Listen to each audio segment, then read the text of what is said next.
Kamusta Sagittarius? Welcome to Like a Tarot. Alamin natin kung ano ang message ng universe para sa mga Sagittarius. Angels and guides, please guide us. Ano ang reading para sa mga Sagittarius? Siya nga pala, marami pong salamat sa mga nag-like, share, comment, and subscribe. Ingat po kayo palagi, saan man kayo naroon.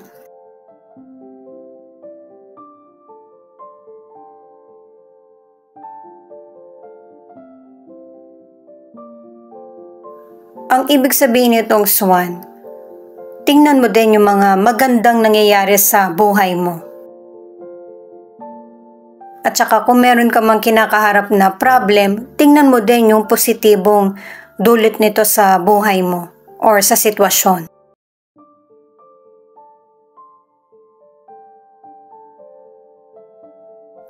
Itong crane naman ay pinapasuri sa'yo yung loyalty mo sa person mo or sa kapwa. May mga sitwasyon or desisyon na hindi kailangan madaliin.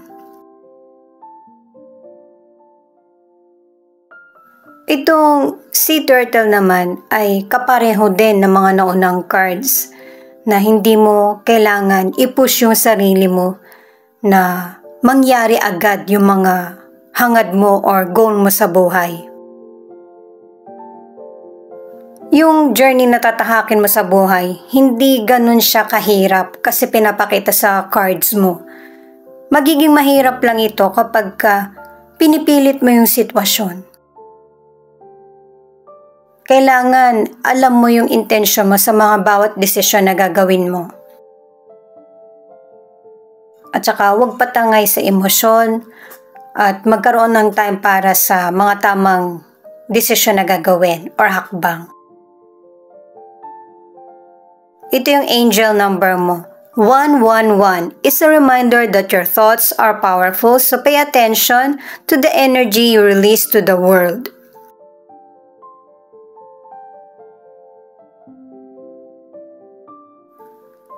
Affirm, somebody is watching you, wishing they had treated you differently. At saka ang ilan sa inyo, naging broken-hearted ka or merong nagpasakit sa damdamin mo. Nagkaroon ng healing at saka marami ding nabago sa pananaw at desisyon mo. Gamit ang tarot cards, alamin natin kung ano ang message ng universe para sa mga Sagittarius. Hahayaan ko lang yung mga cards. Para sa mga bagong viewers, ang reading na ito ay timeless reading, general reading at guide po lamang kaya hindi po magre-resonate sa lahat. Kunin mo lang yung akma sa sitwasyon mo at kung kailan mo napanood ang reading na ito, yon ang start ng 1 week reading para sa'yo. Ikaw na bahala magpalit kung si person mo ito o ikaw.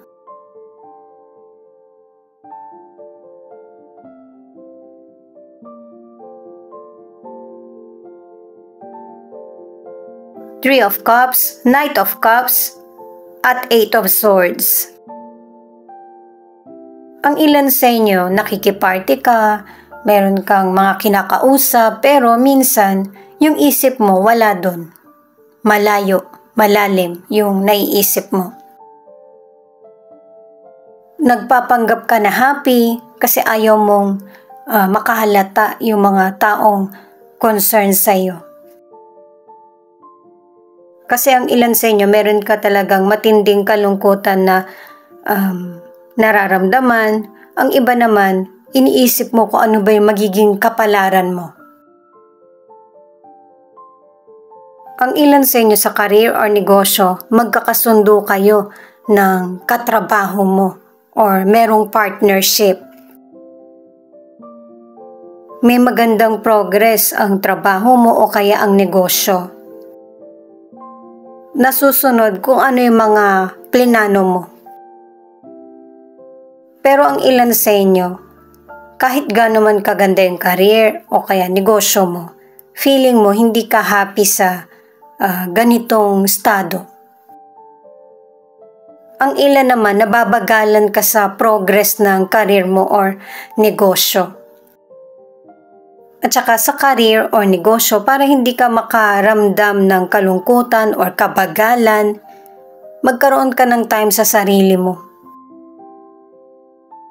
Kailangan din na mag-set ka ng boundaries.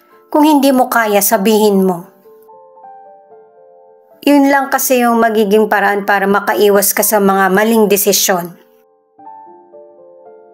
Sa mga single, merong love na bigla ang darating sa buhay mo. At may posibilidad na matagal mo na siyang kilala. Ito muna guys, Two of Swords in reverse. Nakatatlong cards ka na kailangan mo suriin at saka yung marami kang impormasyon para magkaroon ka ng tamang desisyon kasi meron kang dalawang pagpipilian. Pero kailangan mong mamili at saka kung kailangan mong suriin, mag-research ka o humingi ng payo, gawin mo. Ang ilang single, meron kang nagugustuhan na person pero nauunahan ka ng hiya.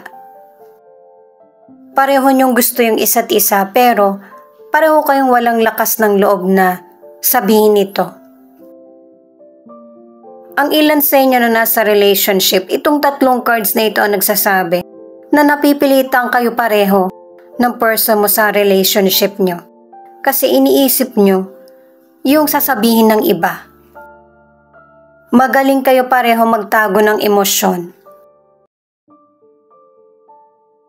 Ito yung next na mangyayari. Three of Swords in reverse, Four of Cups, at the Moon. Pinapakita ng cards na ito na meron kang mahirap na sitwasyon na iniisip. Nasa proseso ka pa lang na para makarecover. Pero hindi mo pa ito nalalagpasan. Kasi kahit hanggang ngayon ang ilan sa inyo, hinahanap mo pa rin kung ano yung totoo, yung katotohanan sa sitwasyon or nararamdaman. Sa financial, sa simula pa lang ng mga cards ay yung bang magkaroon ka ng pagsusuri at saka huwag biglaan ng desisyon.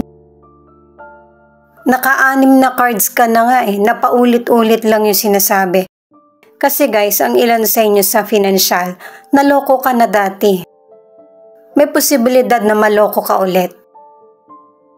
Lalo na't meron kang magandang desisyon na gagawin na magpapa-increase sa kita mo o kaya sa negosyo. Ito na yung message ng universe na para maiwasan mo at saka mag-ingat ka sa mga decisions mo. Sa mga cards na ito, single ka man or nasa relationship, matatapos mo na yung bad times na nangyayari or na-experience sa buhay. Nakapag-desisyon ka na kasi at saka napagod ka na sa pag-iisip or pakiramdam na malungkot. Mas pipiliin mo na yung happiness at saka hindi ka na magpapanggap pa sa mga totoong emosyon mo. Ang ilang single, itong tatlong cards na ito ang nagsasabi na bibigyan mo na ng pagkakataon na makilala yung potential person na nagpapakita ng pagpapahalaga sa iyo. May posibilidad na nakalimot ka na or napatawad mo na yung person sa nakaraan. Itong The Tower, ang ilan sa inyo may sitwasyon ka na tingin mo dala sa'yo ay negatibo. Pero ang totoo, yung mga biglaang pagbabagong mangyayari o kaya revelasyon na malalaman mo, yan pa yung magbibigay sa'yo ng positibo na para makaalis ka na sa mga negatibong sitwasyon. Pero kahit na nakakaramdam tayo ng takot sa umpisa dahil sa pagbabago, pinipili pa rin natin yung mas nakakabuti sa atin or sitwasyon. At saka single ka man or nasa relationship, ang ilan sa inyo, yung bang dahil sa gusto mong makatakas sa sitwasyon, naikipagrelasyon ka kaagad. Hindi mo muna hinihintay na mag-heal ka. At saka kailangan mong pagbukurin. Kung halimbawa itong person na ito, gusto ko ba talaga to? Kaibigan ko lang ba talaga siya? Kasi ang ilan sa inyo na nasa relationship, kaya ka nakipagrelasyon sa person kasi feeling mo safe ka sa kanya at saka yung pinapahalagahan ka niya. Ang ilan sa inyo kaya nagkakaroon ng problema ang relasyon kasi walang plano yung person mo. At saka ang ilan sa inyo, matagal mo nang hinihintay na mag-propose yung person mo sa iyo. At gusto mo rin malaman kung ano ba yung problem at walang progress yung relasyon nyo. Ito naman yung magiging outcome. The Chariot, the Fool, at 5 of Cups. Ang pinapahiwatig ng cards na ito ay kahit na may mga sitwasyon na hindi klaro sa iyo, paparating man ito o nararanasan mo na. Dalawang cards na yung nagsasabi na ma-achieve mo pa rin yung goal or tagumpay sa buhay. May mga oportunidad na darating sa iyo. Sa kalusugan, nakadalawang cards ka na mag-ingat sa biyahe. Nakatatlong cards ka naman na hindi naman magiging seryoso kung meron kang illness o kaya injury. Para makaiwas sa health issues, yung bang bigyan mo ng pagpapahalaga yung katawan mo, yung oras sa pagpapahinga at saka healthy na pagkain. Sa mga single or nasa relationship, panatilihin na magkaroon ng healthy na connection. Kung ano yung dapat i-adjust or malaman sa person. At saka para sa mga nasa relationship, makakatulong yung magkasama kayo ng person mo na nagta-travel or nagbabakasyon. Ang ilan na nasa relationship, mas pinili na magkahiwalay na lang.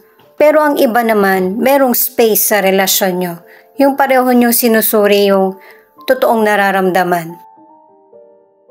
Pero magandang sign ito para maging stable at balanse yung relasyon nyo kapag nagkausap kayo ulit ng person mo. Yung sinasabing space ay ilang weeks lang. Hindi yung matagal nang hindi nagparamdam or ginost. Walang ganon. Itong 6 of Cups naman, magkakaroon ng alaala sa nakaraan kung ano yung naging dulot sa'yo sa present. Yung pighati or pain ng nakaraan ang nagdala sa'yo para sa masagana at happy na sitwasyon. Ang ilang single, kung ikaw yung papipiliin, mas gusto mo yung healthy na relasyon. Pero ang ilan sa inyo, hindi ka ready para magkaroon ng relationship. Mas gusto mong mag-enjoy lang muna. Gusto mo kasing makatiyak na nakalimot ka na sa nakaraan. Itong The Hermit naman ang nagsasabi na pinuputol mo na kung ano man yung mga lumang pananaw or mga bad experience sa nakaraan. Marami kang natutunan sa feelings mo, good man ito or bad, pero alam mo na kung ano yung purpose mo sa buhay.